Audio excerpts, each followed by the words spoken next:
March 15, 1974, Las Vegas Hilton. The midnight show was electric. Elvis commanded the stage in his American Eagle jumpsuit, the white fabric catching every spotlight like liquid silver. He was 3 songs into the set, midway through Burning Love, when chaos erupted. A man in a torn military jacket vaulted the security barrier with explosive force. Women screamed, security guards scrambled. The figure charged directly at Elvis with something metallic glinting in his hand. 3,000 people gasped in unified terror as the man got within 3 feet of the king. The lead bodyguard, Red West, was already moving, his massive frame launching toward the intruder. 2 more security guards converged from the wings. They were seconds away from a violent takedown. However, what the audience couldn't see from their seats was Elvis's face. Not fear, not anger, but sudden, stunning recognition. His eyes widened, his mouth opened slightly. He knew this man. They'd met before, 6 years ago in Vietnam, under very different circumstances. The 5 words Elvis whispered to security before stepping forward would shock everyone who heard them. "Don't touch him, he's family." But to understand why Elvis would call a seemingly crazed attacker family, you need to know what happened in 1968. It was supposed to be kept secret forever. Even the Memphis Mafia didn't know. In February 1968, while stationed at Fort Hood, Elvis had received a classified assignment, not from the army, but from someone much higher up. A young soldier named Danny McKenna had gone missing in Vietnam after saving his entire platoon. He'd thrown himself on a grenade, but somehow survived. The explosion had destroyed his face, his identity, his mind. He was listed as KIA, but Elvis had been told differently by a Pentagon contact who knew the truth. Have you ever carried a secret so heavy it changed who you were? Elvis had visited Danny in a classified medical facility in Germany. The man was unrecognizable, held together by metal plates and borrowed skin. But when Elvis walked in and started humming "Love Me Tender," Danny's remaining eye had filled with tears. They'd spent 3 hours together. Elvis had made him a promise that night, a promise that would come due 6 years later in Las Vegas. Back in the Hilton showroom, the audience watched in disbelief as Elvis stepped toward the intruder. Not away. The man's hand was shaking violently. What looked like a weapon was actually something else entirely. Danny's military dog tags, melted and fused together from the grenade blast. "You came," Elvis said, his voice picked up by the stage microphone. "Just like I told you to." The entire room fell into confused silence. What was happening? Red West, still in attack position, looked at Elvis like he'd lost his mind. "Boss, get back. This guy's dangerous." But Elvis did something that would become legend in Vegas history. He took off his gold TCB necklace, "Taking care of business," his personal motto, and placed it around Danny's scarred neck. Then he turned to the audience and said words that nobody expected. "Ladies and gentlemen, I want you to meet the bravest man I've ever known. This is Sergeant Danny McKenna. He died for his country in 1968, except he didn't die, he just disappeared." A woman in the front row started crying. She didn't know why yet, but something profound was happening. Elvis continued, his voice thick with emotion. "6 years ago I made him a promise. I told him that when he was ready to come back to the world he should find me on stage. Any stage, any time. I'd stop everything and remind America who he really was." The security guards stepped back. The audience leaned forward. Danny stood there, his destroyed face partially hidden by long hair and shadows, shaking like a leaf in a hurricane. He tried to speak but couldn't. The shrapnel had taken his voice too.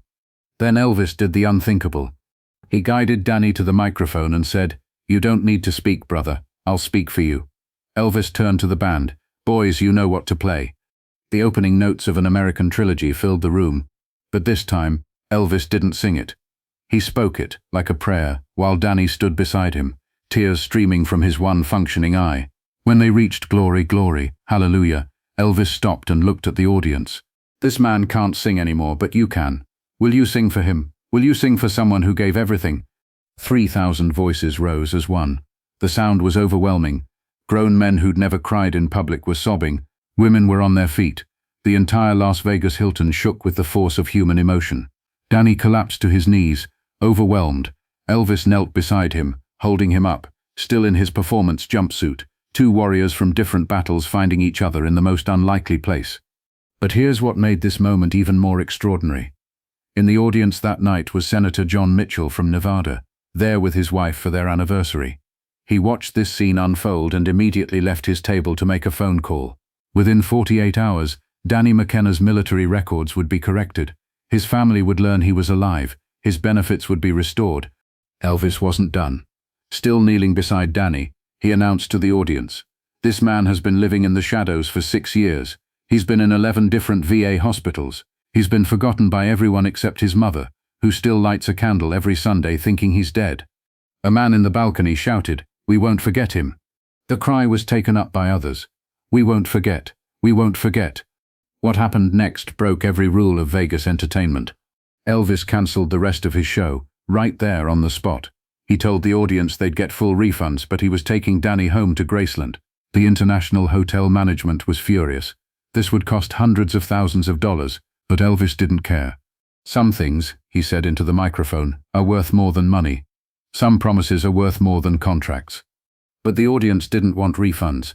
In an unprecedented moment, they started throwing money on the stage. Not coins, but bills, hundreds, then thousands of dollars. "For Danny," they shouted, "for the soldier." One woman removed her diamond necklace and threw it on stage. "My son died in Vietnam," she cried out. "This is for all of them." The money would eventually total $47,000. Elvis had it all sent to a Vietnam Veterans Fund in Danny's name. Security tried to escort Danny off stage, but he wouldn't move. With his one good hand, he kept pointing at Elvis, then at his heart, then at the audience. Elvis understood. "He wants to say something," Elvis told the crowd. "Give him a moment." Danny reached into his jacket, the same torn military jacket he'd worn since 1968, and pulled out a crumpled piece of paper. He handed it to Elvis. It was a letter, written in shaky handwriting. Elvis read it silently first, then his face crumbled. "He wants me to read this to you," Elvis said, his voice breaking. The letter said, "I came here tonight to die. I planned to rush the stage and have security kill me. I wanted to die in front of the only person who ever told me I was still worth something. But Elvis didn't let them hurt me. He called me family. I don't have words anymore, but I have this. Thank you for seeing me when I couldn't see myself. Danny." The showroom erupted in sobs. Elvis helped Danny to his feet. "You're not dying tonight, brother. You're living. Starting right now, you're living." As they walked off stage together, Elvis supporting Danny's weight, something remarkable happened. Every single person in that audience stood up. Not applause, something more powerful. Silence. Complete respectful silence. 3,000 people bearing witness to redemption. But the story doesn't end there. Danny McKenna lived at Graceland for the next 3 years. Elvis hired the best reconstructive surgeons in the world. He paid for experimental treatments. He gave Danny a job, not charity, but real work, helping with security, using his military training. The Memphis Mafia, initially suspicious, grew to love him. He became part of the inner circle.